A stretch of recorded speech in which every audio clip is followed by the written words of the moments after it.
अन्नमाचार्य अष्टोत्तरशतनामावली। ॐ लक्कमाम्बासुताय नमः। ॐ नारायणसूरिपुत्राय नमः। ॐ नारायणपौत्राय नमः। ॐ संकीर्तनाचार्याय नमः। ॐ पदकवितापितामहाय नमः। ॐ द्रविडागमसार्वभौमाय नमः। ॐ संकीर्तनावेदव्यासाय नमः। ॐ संकीर्तनामन्त्रकर्त्रे नमः। ॐ तिम्माम्बापतये नमः। ॐ अक्कमाम्बानाथाय नमः। ॐ ज्येष्ठतिरुमलाचार्यजनकाय नमः। ॐ प्रथमान्द्रवाग्गेयकाराय नमः। ॐ चिनतिरुमलाचार्यपितामहाय नमः। ॐ श्रीनन्दकांशसम्भूताय नमः। ॐ श्रीवेङ्कटेशदासाय नमः। ॐ रामानुजमतावलम्बकाय नमः। ॐ श्रीवेङ्कटेशतत्त्वप्रचारकाय नमः। ॐ भावयोगिने नमः। ॐ नादस्वरूपाय नमः। ॐ चिनतिरुवेङ्गलनाथरचितसुचरित्राय नमः। ॐ भक्तिज्ञानतत्त्वप्रबोधकाय नमः। ॐ हर्यवताराय नमः। ॐ वैराग्यबोधकाय नमः। ॐ ताळ्ळपाकक्षेत्रवासिने नमः। ॐ तिरुमलगिरिसञ्चारिणे नमः। ॐ वेङ्कटेशनित्यकल्याणव्रतिने नमः। ॐ वैष्णवदीक्षानुसारिणे नमः। ॐ इहपरगतिसाधकाय नमः। ॐ परमभागवताय नमः। ॐ अलमेल्मङ्गानुग्रहलब्धाय नमः। ॐ श्रीवेङ्कटेशसाक्षात्कृतार्थाय नमः। ॐ सङ्गीतप्रियाय नमः। ॐ साहित्यप्रियाय नमः। ॐ आञ्जनेयप्रियाय नमः। ॐ महामहिमान्विताय नमः। ॐ भवबन्धविमुक्ताय नमः। ॐ साल्वनृसिंहनृपसखाय नमः। ॐ वीणादण्डपाणिने नमः। ॐ श्रीवेङ्कटेश्वरप्रियभक्ताय नमः। ॐ श्री अलमेल्मङ्गाप्रियपुत्राय नमः। ॐ शृङ्गारमञ्जर्यादिकाव्यकर्त्रे नमः। ॐ द्विपदरामायणकर्त्रे नमः। ॐ सङ्कीर्तनभाण्डागाराय नमः। ॐ ब्रह्मोपदेशकाय नमः। ॐ षटकोपयतीन्द्रेणोपदेशिताय नमः। ॐ सङ्कीर्तनालक्षणग्रन्थकर्त्रे नमः। ॐ चिन्नकेशवसेवासक्तिने नमः। ॐ वरप्रदायकाय नमः। ॐ मधुरभक्तिप्रियाय नमः। ॐ नृसिंहस्वामिकुलदैवकाय नमः।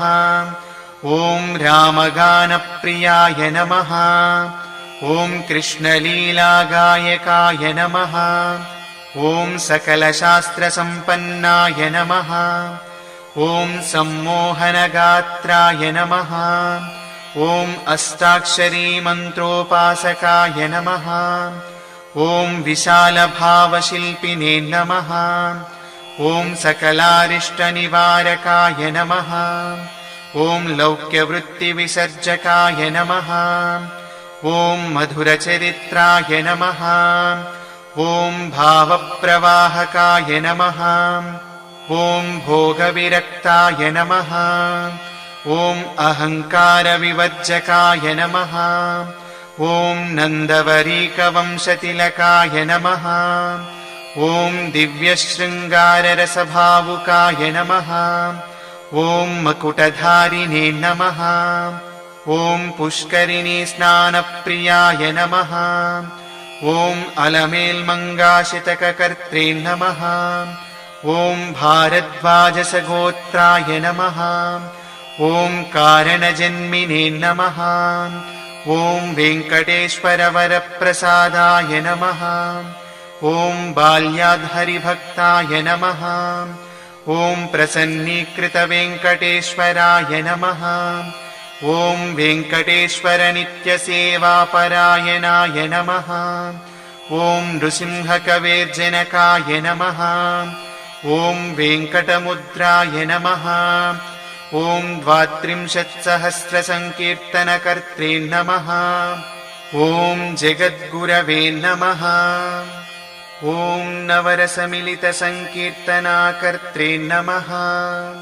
ॐ सुन्दरवदनाय नमः।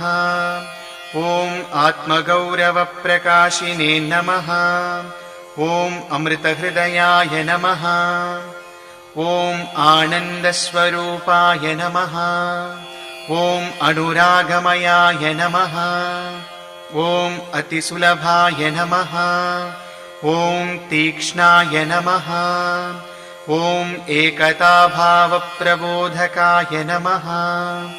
ॐ सुविशालभावाय नमः। ॐ कलिप्रभावविदूरकाय नमः। ॐ ज्ञानस्वरूपाय नमः। ॐ विवेकप्रबोधकाय नमः। ॐ पावनरूपाय नमः। ॐ स्वात्मावलोकनाय नमः। ॐ लक्ष्मीकटाक्षप्राप्तिदाय नमः। ॐ मार्गदर्शकाय नमः। ॐ पापभञ्जकाय नमः। ॐ सकलार्तिहराय नमः। ॐ सङ्गीतज्ञानप्रदायकाय नमः। ॐ भावरागलयसम्पन्नाय नमः।